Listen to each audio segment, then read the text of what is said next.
Should unelected lords be delaying the Rwanda bill?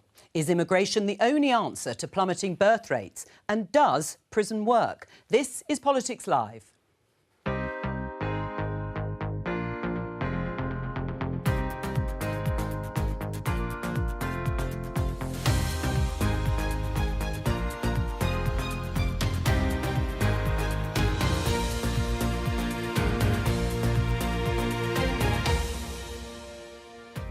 Joining me, Conservative peer Stuart Jackson, Labour peer Shami Chakrabarti, political strategist Joe Tanner and Richard Reeves from the American Institute for Boys and Men. Today, the Lords inflict further damage on the government, delaying their flagship Rwanda bill. It's not our intention to block the bill, but it's also part of constitutional convention that the other place reflects on what your lordships have said and just doesn't carte blanche reject them.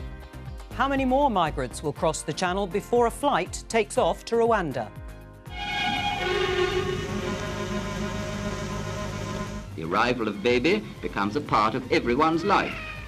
But as the baby boom turns to baby bust, will the West have to fall back on immigration to sustain the population? Does the current Conservative government still believe this? Prison works. It ensures that we are protected from murderers, muggers and rapists. Every one person who leaves, who is in favour of fixing this antediluvian position, every one of us that leaves means these institutions don't change.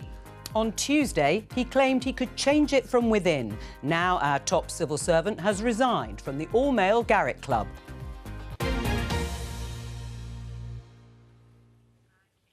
Welcome. Let's start with this headline in the Daily Telegraph.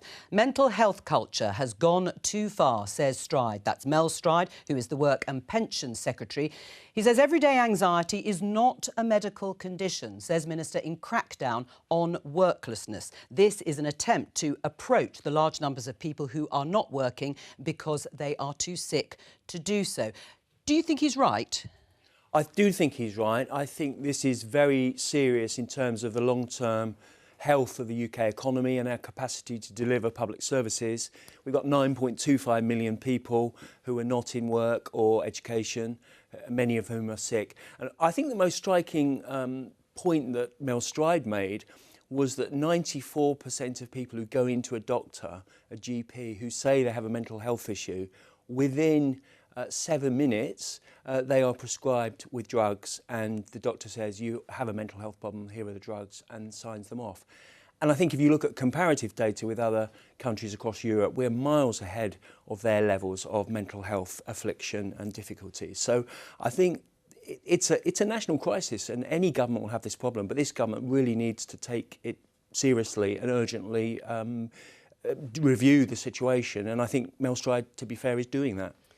Do you think Mel Stride's got a point and there needs to be a grown-up debate about the differences between serious mental health conditions that could result in you not being able to work as opposed to the normal anxieties of life? I didn't hear his remarks in context, so when I initially read them, I thought that sounds pretty insensitive so long after COVID and lockdowns and all the genuine mental health problems that would have either started or become exacerbated as a result of that. But where I do agree with Lord Jackson is that we shouldn't turn straight to medication. I think we have seen in the United States and elsewhere the dangers of rushing straight to medication. I think there's a lot to be said for talking therapies. That would be very labour intensive, but it would be good professional work for future generations of highly educated young people. And I think we should be investing in our mental health as well as our physical health. And we should start before crisis. We should get into the habit at a relatively young age of counselling and therapies, and we've made some strides recently to take stigma away, but I think there's a lot more we can do to actually invest in the kind of social structure that is so lacking in Britain at the moment to have a healthier and happier country. Now, Mel Stride is talking about it also in the context of work. And he says that there are too many being left, the anxious, to languish, he says, on benefits is a betrayal of, he says in this case, Labour's core mission. That actually saying you're too anxious to go to work is actually self-defeating. I think this is really dangerous chat, and I think these comments can be quite dangerous. I speak as someone who formerly had panic attacks at school, had postnatal depression, had a son with very serious mental health issues. I'm a trustee of a charity which tries to prevent teenage suicide, and when I went to my doctor because I thought I was perimenopausal, I was told I needed antidepressants. Now, there are a lot of problems in the system. There are lots of people that seek help for something and potentially get told actually that they're anxious or they've got a mental health problem when perhaps they don't. I think there are plenty of people who are probably suffering chronic pain or other forms of illnesses and they're not getting seen for those, and therefore they actually can't work because they're probably thoroughly miserable and struggling to exist because they've got other problems. And if you are a very unfortunate parent out there right now and you've got a child that maybe is struggling to go to school, and we know there are tens of thousands that are struggling to go to school every day, and we don't have by lockdowns and potentially, but also we had this problem before. We had promises of mental health support in schools. CAMHS have got these huge delays. Even if you go private, you could be looking at a year to see a specialist. If you are a parent trying to deal with that, you have got a child that won't go into school. Believe me, you are not going to get to work. So I think this is a much bigger problem, and I don't think large waiting lists help. I don't think the system not helping. I think there are bigger issues, and I think it's a bit simplistic from Mel. And I like Mel a lot, but I don't think this helps people. The biggest killer of men under 50 is suicide. You can't tell me they just go and kill themselves and they weren't struggling before. That doesn't come out of nowhere as it's bad. I read the comments as an indictment of the healthcare system rather than an argument for changing our welfare policy. Welfare secretaries always end up playing a game that I think of as hunt the scrounger. Right? They look at the roles rising. In the 80s, it was why are all these minors on incapacity benefit? Then it was why are these people with pain? And you always think there are some people here who just shouldn't be on these roles, right? And they look for those. And right now it's mental health. It is way too early to start rolling back the progress we've made in seeing mental health as a real health problem that should be addressed properly through healthcare systems. And I'll add one more point, which is he is right to say that very often work can be important for people with mental health problems, which means we should be helping employers to offer them those services and ensure that they get the mental health care they need to keep working, rather than looking at the roles and saying, well, I don't think they're really sick. After all, there are as many people on the rolls with physical pain as the reason why they're on the rolls as mental health problems. And in the old days, we might have said, well, stiff upper lip, never mind, a bit of back pain never hurt anybody. Thankfully, we've moved on. We should have the same approach to mental health. Well, let's not caricature what was before and is now. You have to, I think, as a responsible government and a compassionate government of whatever party, ask why we're spending more than 100 billion on welfare and why we're spending more than 140 billion on the NHS, and we're not getting the results, the objective results, the empirical results, people getting better. And we have to ask, why is this incremental change happening and why are we so much worse than other countries? It doesn't mean you don't care about people, but you actually want to try and solve the problem. I agree with that. The whole welfare bill is not about people with mental health problems. There are lots of people who are in paid work who are having to take benefits to supplement their poverty wages, to be blunt. But I think I agree with what I heard about the need for a bit of sensitivity and a great deal more investment in mental health facilities, not less. Governments have promised. I would like to see counselling in every secondary school. And not for people with problems, maybe in groups. Yeah, but I think a lot of schools are looking at it. And not for people with problems, but for everyone. So that they get into the habit of people get into the habit of going to the gym, or you could get into the habit of going to an emotional or mental gym as well before you run into crises. But there's also a voluntary sector that's been struggling in the cost of living crisis that actually would also have helped a lot of people, and a lot of those services have disappeared. A lot of the resources that some of the voluntary sector had, they aren't there anymore, which also has an impact when you then can't access public services to help you. Let's talk again about the Rwanda bill, because it was in the House of Lords yesterday. This is the bill that broadly says Rwanda is a safe place to send asylum seekers that arrive on UK shores in small boats. Peers defeated the government, voting for changes to the bill several times. Ministers will now bring that bill back to the Commons next month after the Easter recess. We had assumed it would come back next week. But this is the headline in the Times. Defeats deal fresh blow to Rwanda migrant bill. Lord's votes will put lives at risk, warns Cleverly. He goes on to say, this is the Home Secretary James Cleverly, while Labour and their allies try anything to delay, disrupt or destroy that plan, people are risking their lives. The talking needs to end, he says, so we can get on with the job of saving lives and stopping the boats. Shami, what do you make of his remarks? Well, I mean, obviously I disagree with him, but the interesting thing to me is that we had all been told that we would be back for a second round of ping pong next week. So you saying you wouldn't have delayed it or voted in favour of amendments being put back in? Well, the point of this process is that there ought to be genuine dialogue between the two houses. And so far, on a bill of this magnitude and controversy, the House of Commons, and that means the government with its big majority, have not made the slightest concession, not even on what I thought would have been an uncontroversial amendment to exempt Afghan interpreters and allies of the Crown overseas who find themselves here by irregular routes. However, what I think is interesting, your programme is to some extent for political nerds who are into the detail, is that it's for everyone. We were all of course it's for everyone. Of course it's, but we were all told that we would be back next week, next Tuesday, all right, after Commons consideration of what we did last night. And then we were suddenly told that, no, it's not going to happen until after Easter. Right. And now we're being told, and this is all the government's choice. But in a way, Shami, what was the point of even trying to delay it? It's going to become law at some stage soon. Because I think that there are some improvements. Look, I'm against this policy in principle, but there are some things they could do to bring this bill, controversial though it is, I say repugnant though it is, to bring it more in line with international norms. Well, Stuart, answer that point. What's wrong with wanting to improve the bill? They don't want to improve the bill. Well, you're a peer, of course. It's disingenuous. They want to wreck the bill. These are all wrecking amendments. An exemption for Afghan interpreters. It's completely unacceptable and constitutionally improper for the elected House to have, which has emphatically backed the bill on several occasions, to have their views cast aside. In fact, one Labour peer yesterday, Lord Lipsey, said sometimes we should just ignore the elected House. You know, Baroness Chakrabarti is well up as a senior lawyer on the constitutional proprieties.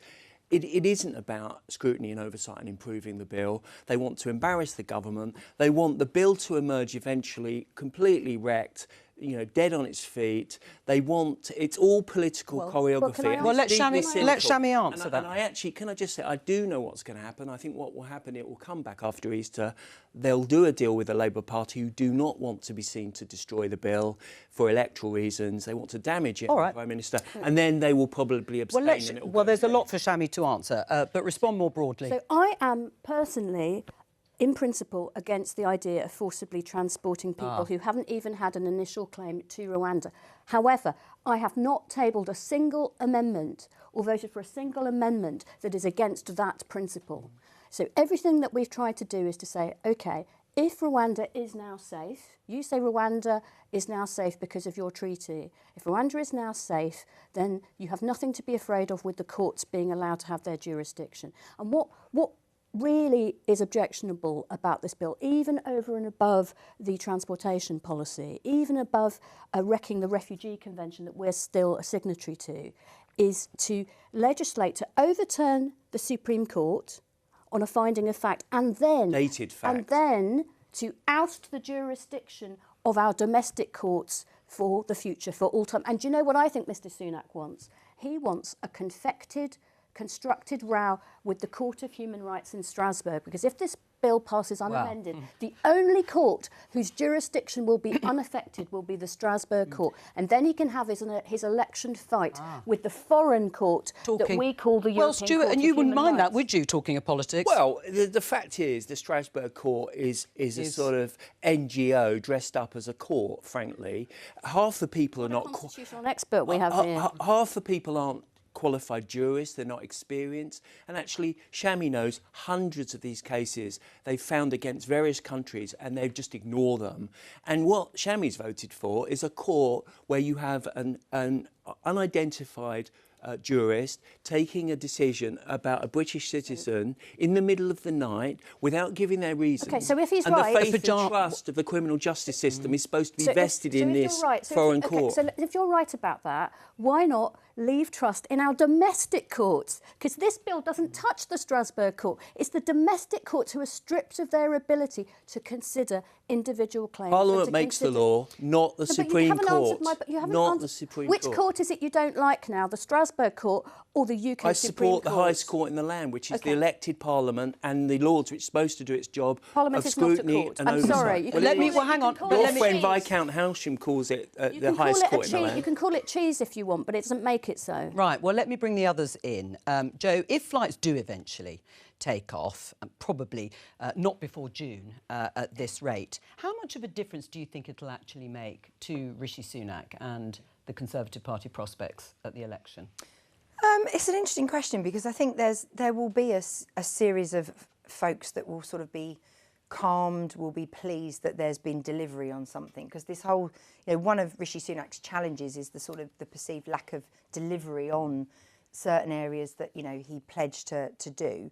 Obviously the economy has been improving, and that's something that he's wanting to take a lot of credit for, and I think there will be an element of, look, I said I'd do it and I've done it. So there is for him it will be, you could almost imagine the photo op with a big tick, next to the pledge. £1,000 from Piers Morgan handed just over. handing out the money. But at the same time, I think there are still it's not going to be plain sailing. There will be people turning up to protest.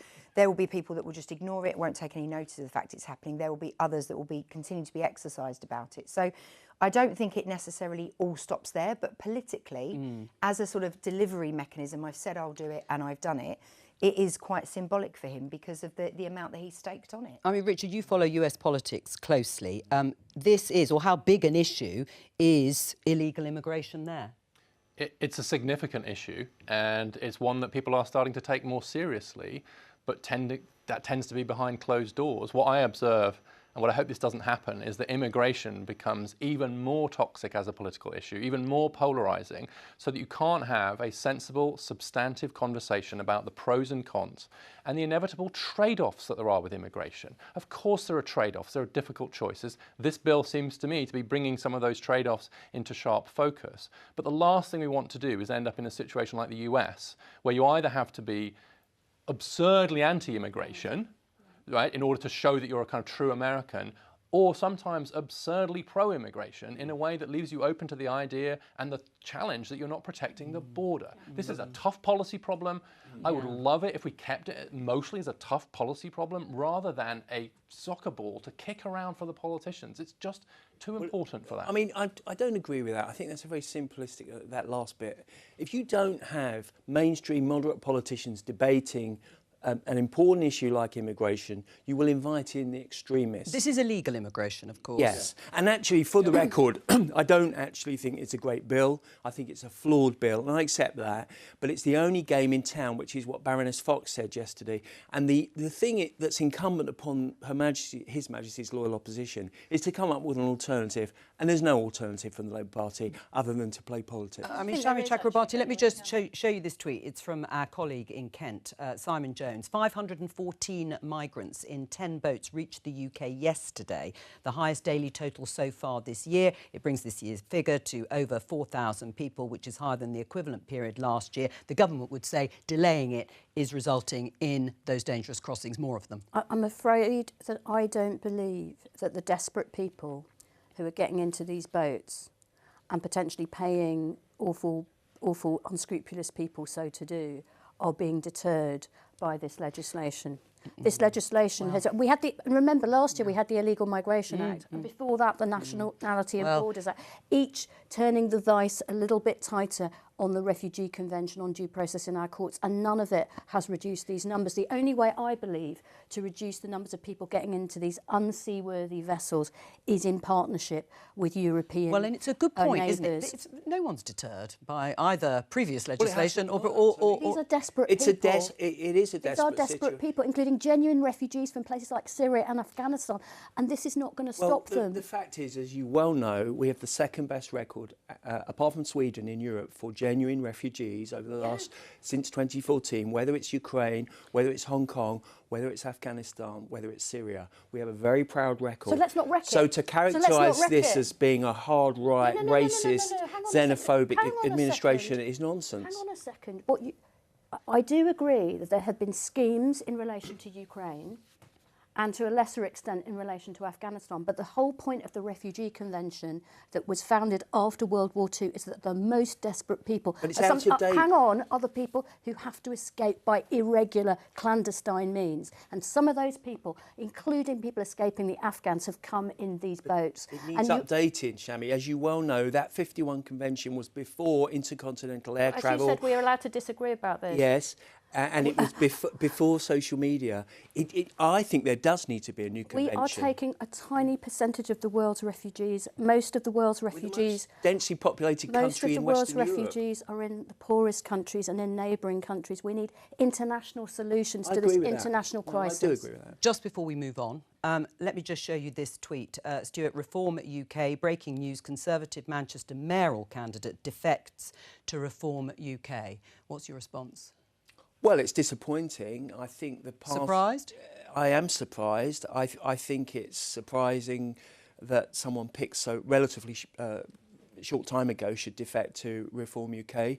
I think the Conservative Party is in danger of polling at parity with Reform if it's not careful. It actually, the MPs need to wake up and develop a prospectus, not just about not voting Labour, but why people should positively vote Conservative. I think that's the challenge. Is Rishi Sunak still the man to lead the Conservative Party into the next election? That's up to the MPs. I think What's your view? Well, I think neither of the party leaders really enjoy campaigning in the same way, for instance, Jeremy Corbyn and Boris Johnson did. But ultimately, I think my own view is it's too late to change the leader. They need to change the policies and maybe not the leader. But whether that happens is anyone's guess. Let's talk about this headline in The Times. Falling birth rate to leave UK reliant on immigration until 2100. Lancet study says decline will lead to staggering social change in the West amid influx of migrants from sub-Saharan Africa. As it says, this is a study in The Lancet. If you have a look here at the UK birth rate, you can see it's come down in 1950 from 2.19 to its lowest in 2022, 1.49, and is forecast by the end of the century to 1.30, so dropping quite significantly. Jo, why do you think our birth rate is falling? I'm sure it's not a simple answer. No. I do wonder if the constant focus we've had on cost of living crisis, and we're talking about childcare problems, the cost of people actually having families, I'm sure it puts a lot of people off. You know, people can't afford to live near their families, so they don't get that extended support structure, which if you're then thinking about when to have a child and what that's going to do, particularly as a woman, to your career, you need that extra support around you. And if you then are going to struggle to get back to work and afford childcare, it's a massive disincentive. So I'm sure for many women, that decision gets put off. And then for some people, it then becomes too late when they do decide that they want to have children, and then they can't. What's the problem here for the Western world, do you think? This is a global problem. I mean, the world is now at replacement rate at 2.2. Yeah, 2.1, I think they say the replacement rate. And so it does mean in the short run, if you don't want a shrinking population, you have no alternative but to have more immigration. And you don't want a shrinking population, or at least not rapidly shrinking, because that's very hard to manage in terms of your economy, your schools, your buildings. It's just extremely difficult. But actually, I'm interested in what it's signalling. Like, what is it saying about us as a society? Loss of optimism. Some women will say, I can't find the right guy. So it's one reason why we should want flourishing men, because we actually do want men and women to form families together. And so this political and cultural divide we see between young men and young women.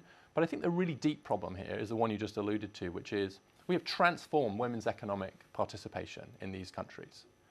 And we haven't adjusted our labour market expectations along with that. So women, once they have children, face a very, and it is still typically women, face a very sharp trade-off between the choice to kind of raise their own kids and pursue their own careers. And I think it's really slow, the adjustment we've seen in the workplace. I hope the pandemic would help. but we still structure our labour market and too many of our jobs and our careers, especially in their 30s. Like law is a great example where women crater in their 30s because of the sharpness of that trade-off. So it's high time we recognise that most couples are going to want to both work and raise their kids. That should be in our paid leave policy, but it needs to be in our work policy too. Otherwise, these birth rates will keep going down, and it's not women's fault. It's the structure that we're making the choices in that we have to change. Shami? We could do much more. We could do much more as a society to support working families in terms of free and affordable childcare, in terms of other social infrastructure. However, I do agree with Richard that you don't want any change to be too drastic or dramatic, but we do have sustainability issues on this planet. So I'm not suggesting that we want. We don't want what a lot of people think. We should have we don't want the population of the planet to grow and grow, but we certainly don't want a fall to be too drastic or dramatic. Though, I mean, over time, with the fact that the world is now at replacement, I think tells us that. But we've also got the problems of climate emergency coming, with certain parts of the planet potentially being uninhabitable, you know, which feeds back into the refugee and immigration question we decided before. I do think we do need to think internationally about some of these things as well, but I can't disagree with much of what I've heard about the need to think holistically about men and women, about their working lives, about the relationship between work and family and community, and how we can be more supportive of each other. I've seen in the workplace men that say, you know, I've seen your email, I can't reply straight away, I'm looking after my children. And men being in the same way. And there is more of that, and I think there are societal changes. Men are doing more, but the one thing, maybe it's a slight disagreement between us, Shami, but I've actually noticed that when governments work on this, we talk about the need for family-friendly work, but what we actually end up creating quite often is work-friendly families. So we say, you need more childcare, longer school days, etc. Actually, I think a lot of young men and young women are saying, like, no, I'd actually quite like to raise my kids. Spend some time at home. Working week for people, agreed. Perhaps. But I think there's also things that we can do around older people. I read an interesting article earlier in the week about an experiment where preschool children are in an older person's home for a certain period of time, and you're seeing the benefit to both generations. But remember, with social care failings, we've got the parents that would have looked after their children's children are actually looking after elderly relatives. Well, totally. It's a double whammy for middle-aged women like me. I've got so many middle-aged female friends. Well, it is the sandwich generation. Can I just put something to you, Stuart, because the report says that in the meantime, while we struggle with these issues globally, we're going to need migration to sustain our population size and economic growth until the end of the century. Do you agree with that? Well, I'm broadly in favour of immigration if it's the right type of immigration, i.e. What's the right type? Well, the right type of immigration. I think they're just saying youngish across the people board. that contribute to the economy, that can pay taxes, be good citizens, be integrated. They will grow old. I mean, they're not going to stand in the way of time. So I'm not anti-immigration. But so the net migration levels are OK at the moment? No, I think they're way too high at the moment. OK, but that's because we haven't managed the immigration system properly. What I would say is it's not just about the West, as Richard says. It's a societal issue across the world. In fact, the thing that made me chuckle, sort of, reading last week, or this week, was that they're now in Japan selling more nappies for old people than for babies. That's a nice image to have in our head, Stuart. And it's a very arresting image. And it does go absolutely to Richard's point that we're not replacing. And in fact, population, I understand, is going to drop for the first time, world population, since the Black Death in 1385. Right. Well, immigrants are going to have the same problem that the rest of us have about childcare and getting into work, because if they're going to want to have children as well. So we're going to have the same problem starting all over skilled people again. that will pay taxes to deliver the income for... But the birth rate issue will still be But Richard, why is a rapidly shrinking or falling population such an issue? Why is it a problem? Well, I think it's a problem because it's indicative that we're getting something wrong about our view of the future. I think you get to a point where people are actually choosing to have fewer and fewer children. So I think it's important as a symptom, but just as a matter of policy, and we're going to start to see this in Japan and South Korea now as they kind of halve their populations, right?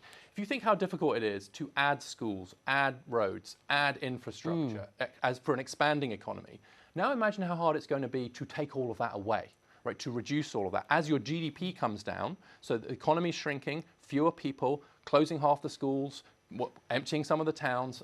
It's as a practical matter. I think But as a it's very, very caveat to difficult. that, Richard, I don't disagree with a lot of what you've said, but please remember that in the last century, as women became more empowered and more educated, they had fewer children. Not necessarily no children, but fewer children. But the children that they had were better educated and had better life chances. Well, and they lived longer and so on. There are I balances to be completely struck agree here. with that. There are In fact, balances to be a good struck proxy of whether a country is going the right way, especially in terms of gender equality, is declining fertility. Absolutely right. The difficulty we've got is that just because we want the line to go down doesn't mean we want it to keep going down.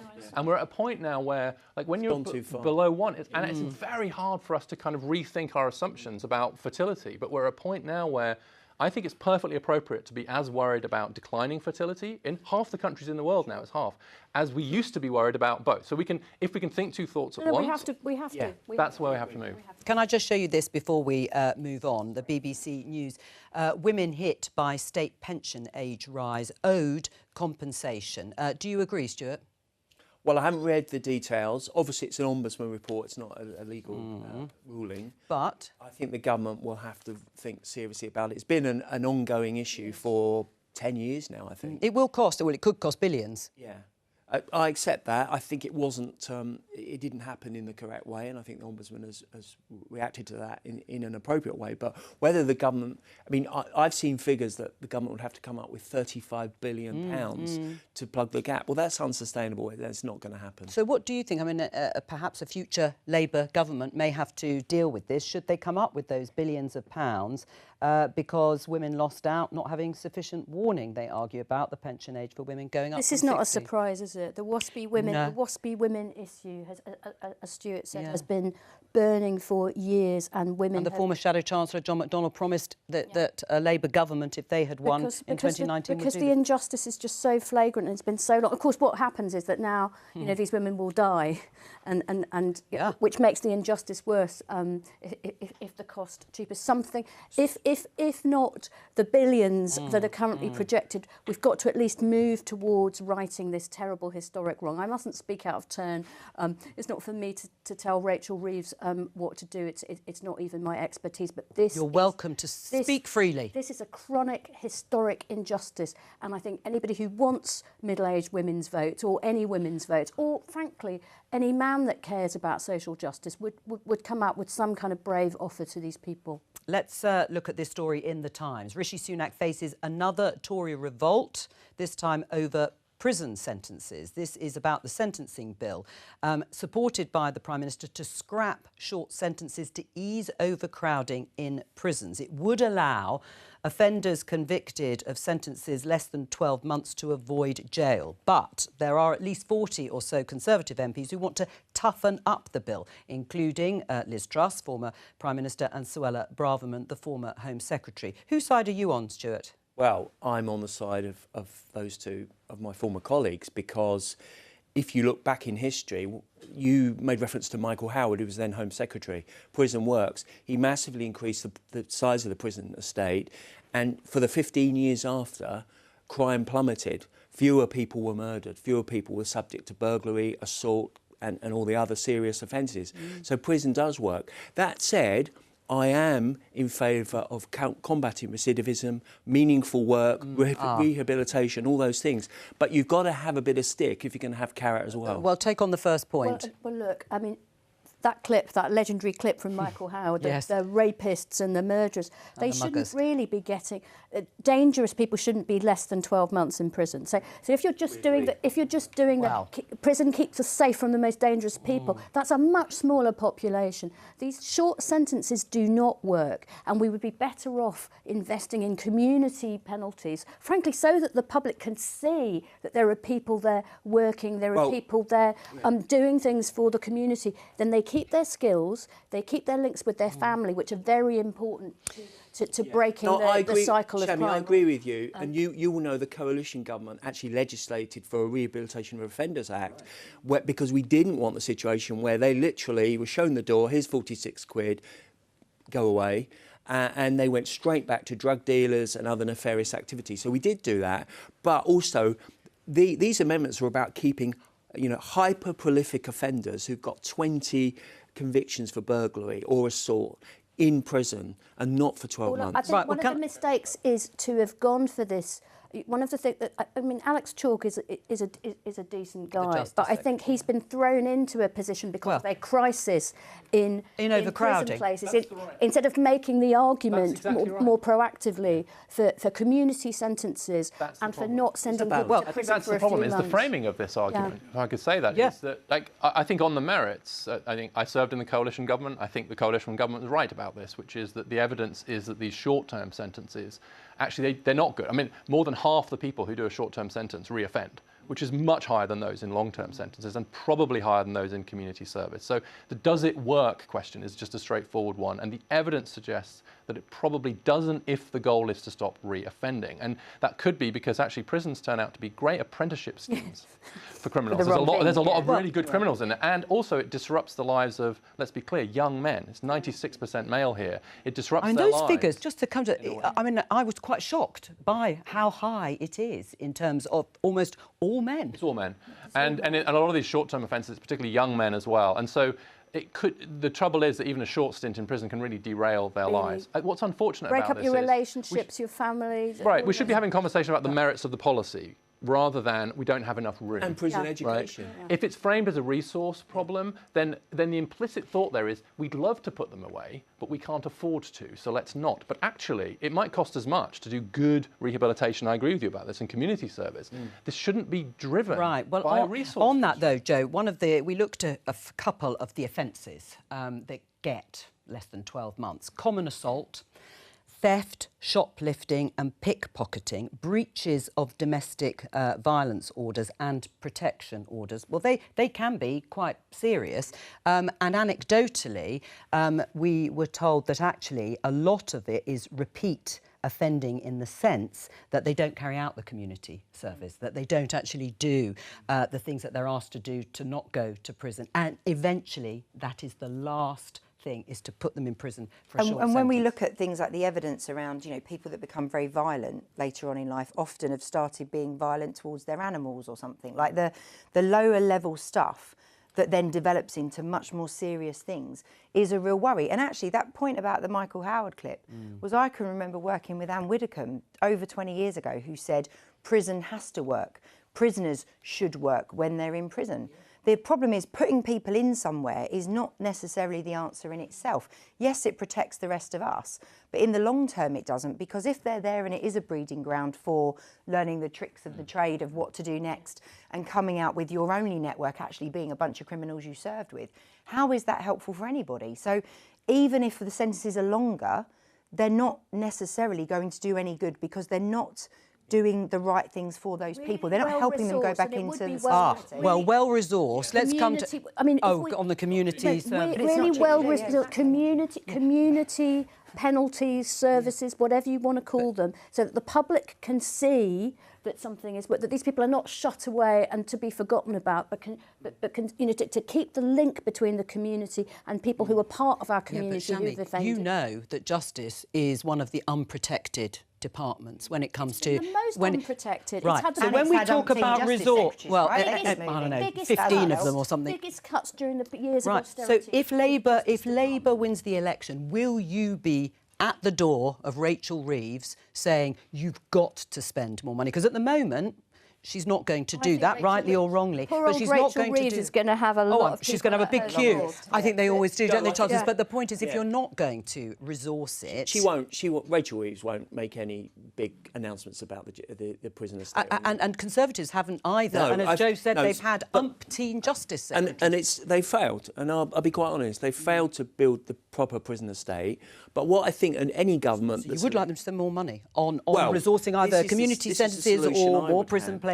Or... Social investment bonds, where you pay the third sector to run the services in the prison. You don't get them to actually build the prison, but teaching people, a lot of prisoners can't read, very poor with numbers, have mental health issues. You have to go to prison to learn to read and deal with your drug and mental health issues. But if they've committed an offence, they're in prison, so you don't want to let them rot. You want actually them to be decent citizens, to be rehabilitated. And I think the third and charitable sector has a big role to play, but we do also have to build more prisons. And that's the end of it, really. But the discussion, that's the end of it. And Is it? but the discussion around what is prison for, your points about reframing this, that does seem to have been lost over the last because of an 10 arms years. race that started in the 1990s between two gentlemen who ended up leading their party. First they were the Home Affairs bods, and then they started. John Reid and David Blunkett weren't exactly shrinking violets, were they? I mean, they were pretty hard on prisoners. I have actually found it quite really good to see the coalition, the House of Commons committee, now the Rishi Sunak government looking at the evidence, seeing what works, and actually I think across the board saying actually these short-term sentences don't really seem to be working. Let's try and do something else. The tragic mistake is to position it as a money-saving exercise as a result of resource constraints. And the resources also, we talk about what's going on in prison itself, but also when we look at the gang culture, the problems where the small crime starts, is also, you know, I worked with Boris Johnson many years ago, love him or loathe him, but when he was London Mayor, that campaign was all about reducing knife crime in London. And we actually saw massive decline in knife crime in London because the voluntary sector was empowered to help. And they actually were turning up on estates, they were getting kids away from their gangs, they were talking to them, they were helping them choose other options. A lot of that resource has gone in the last couple of decades. We've made our own mistakes. We are paying the price. No, you can't. You can focus on it though. You can make it your core mission. Do justice on the cheap, whether it is properly investing in sorting out rapes that are going uninvestigated and unprosecuted, or whether it's doing rehabilitation in the community or sometimes in prison. I want to get to the final headline here in The Guardian. The MI6 chief and civil service head resign from all-male Garrick Club. Simon Case, head of the civil service, and Richard Moore, the MI6 chief, revealed as Garrick Club members, criticised for their decision to join a club that has repeatedly blocked the admission of women as members. Were they right to resign? I can't believe they even joined in the first place. I mean, it's not like you didn't know. And the idea that, I can change it from within. The Garrick Club, you know, we've been talking, remember Whites and David Cameron? We've been talking about this for decades. I don't get it. I mean, I've been to these places and I've been made to feel like a second-class citizen. I was allowed in. I actually went to the toilet in the basement in one because there weren't toilets on the usual floors, you know, because that's where the woman was allowed to go. But what on earth are they doing? They're supposed to be promoting. You know, they're looking after massive public services, equality and diversity. You know, how can you head up something and think that that's right? I don't get it. How can you? Well, I don't want to come over all woke. No, you won't. Don't. Trust You've me, got no fear. I do. You are not woke. But I do. I was very. You know, I don't really care that much about the Garrick Club's policies, but I do think to exclude half the population seems a bit odd. There were very many very talented women in all sorts of walks of life, and I can't understand why they ever did it. You wouldn't join Well, I take the Groucho Marx approach. I wouldn't want to be a member of a club that had me as a member. Like the House of Lords. That's true. Speak for yourself there, Shaman. Richard, you haven't. I mean, what about all male spaces and? Well, I've never been to the Garrick Club. I was a bit astonished to learn, actually, that it was still split. But so I think they were right to resign. The social norms around this are changing, albeit perhaps a bit too slowly. The only thing I would say is there's a very big difference between a space like this, where you've got power brokers, and where there probably is some real power being exchanged in these single-sex spaces. There's a very big difference between that and, say, the Boy Scouts or a working men's club or something else. And there's been, I think there is still a case for some single-sex spaces for both women and men, frankly, which are not the same as the Garrick Club. So what I wouldn't do is extend the correct argument that these elite spaces shouldn't be single-sex into a general attack on any single-sex spaces in our society at all. They are not. The Garrick Club is not a working men's club. Keep going, and then I won't have to answer this. No, come on, Shami. Come on, Shami. No, go on. My new woke friend, Stuart Jackson of Peterborough, said I think thrilled that it is wrong to exclude half the population. What are the fees for the Garrick Club? Are we excluding only half the population, or are there some you know, slightly bigger problems of disqualification from this club? I do think there are enormous challenges still facing women, but there are probably things higher up the agenda than the What I like was the comment that you're not allowed to discuss formal business in the Garrick Club. That is that's all for today. I'll be back on Monday with more Politics Live at 12:15. From all of us here, bye-bye.